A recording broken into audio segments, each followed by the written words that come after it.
Oh boy, we got the gameplay footage in the background. You know what that means. I assume you also read the title of the video. As I mentioned in my previous video, I worked in a movie theater starting as floor staff and eventually as a manager for about 5 years. And I say that in past tense because I finally decided to quit. There are several things that led to me unsubscribing from movie theater employment, but first I want to talk about one of the most annoying aspects of working in a movie theater: children and R-rated movies. A little while ago, we had a movie called Terrifier 2 in theaters, and if you don't know anything about the movie, just know that it's extremely gory and definitely not for the kiddies. I walked into the theater a couple times myself to do theater checks and stuff, and that movie is genuinely disgusting, and I only saw, tiny bits of it. I could not imagine sitting through the entire movie. Anyway, moving on. Kids are terrible at sneaking into movie theaters. Most of the time, kids come in a group and they all look like they play Call of Duty with the username XXX KittenSlayer69XXX. Sometimes they'll come up and ask for a ticket to see the movie, and when we tell them no, they'll quickly change to a different movie. Yeah, I'm sure you're going to see Downton Abbey 2. Whether they decide to try to buy tickets or not, the next step just leads to them trying to sneak in. And when I say sneak in, I mean zoom across the lobby faster than Sonic running away from the Flash. They'll go into the theater and hide in a corner hoping we don't see them, but for some reason, and I don't know if it's because they had an entire gallon of Monster Energy on their way in, they can never sit still and end up just being a nuisance to the other guests.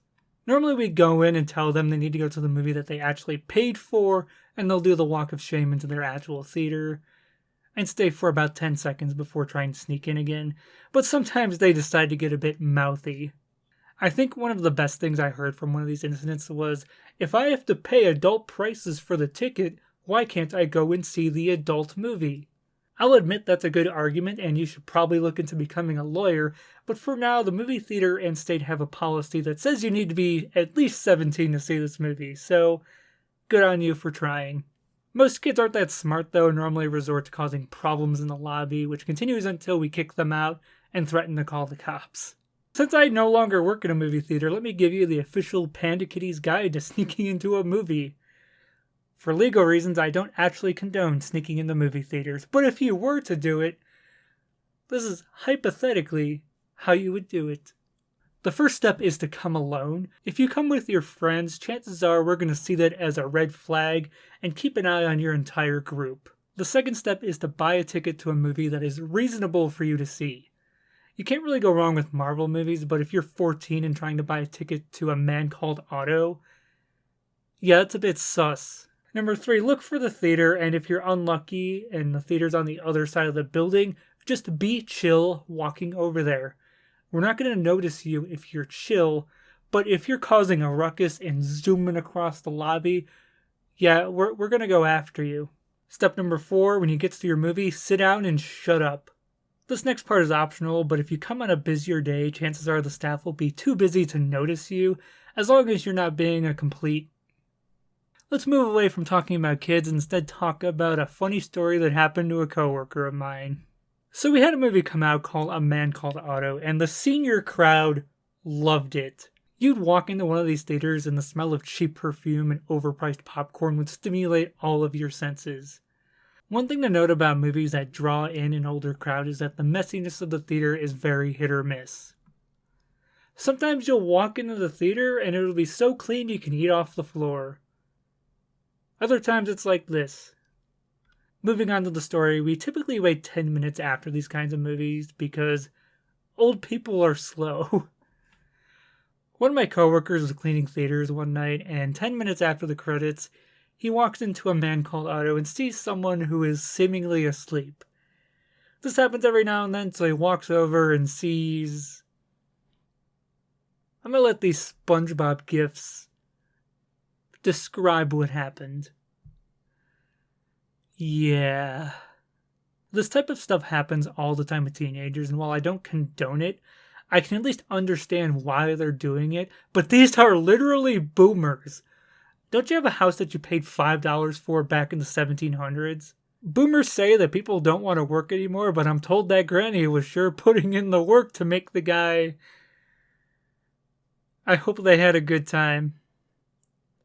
And Wyatt, if you're watching this, I am sorry. Now, let's talk about the reason you clicked on this video and why I quit working at the movie theater. I'm going to be honest, there were many things that led up to me finally quitting, and one of the main reasons is due to another manager who I'm going to call Pester. Pester was the worst kind of manager. She's the type of person that would take credit when things go right and blame others when things go wrong, even if it's her fault. She'd claim that she's the only one that actually does work when all she does is sit in the office. On the rare occasion she'd do something, it'd normally be something that's done by someone else, but she didn't like the way it was done, so she had to go and do it her way. Oftentimes she'd change the staff schedule and movie show times and was generally a nuisance, but she couldn't be fired for this. On my many closing shifts with her, she'd often sit in the office all night and not come out until 5 minutes before the staff was about to leave, and complain about the smallest of details. She'd often force the staff to do the most pointless of jobs for the sake of showing her power as a manager. Now, I'll admit, I'm not perfect, but neither is Pester. The amount of times I'd come in for a morning shift and see stuff not done when she was the one managing the night before is way more than I can count. Did I ever say anything? No, because I don't know what happened the night before, and I know if I ask her, she'll just blame other people. Because of these reasons, literally nobody liked her. One night I was having a rough time and I missed a couple trash cans.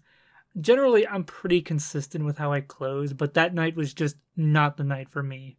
I didn't think it was a big deal because everything else was done. The morning shift has plenty of time to take out a small trash can, and I even left a note saying that, hey, I know I missed some things, but I needed to leave.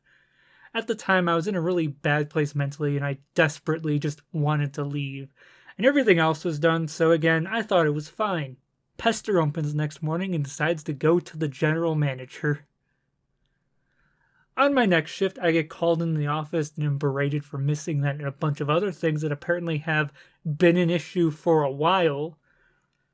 Why wasn't I told about any of this sooner? Like, what kind of general manager just lets something pile up instead of fixing it as soon as possible? If I had known there were issues with how I was closing, I would have tried to correct it. I thought it was just going to be about the trash can, but it was just so much worse. And I try to explain what happened, and they're not having any of it. So I just kind of sit through it, and I'm like, okay, I'll make sure everything gets done tonight, and the night goes on as normal. The next morning, around 9 o'clock, I got a text.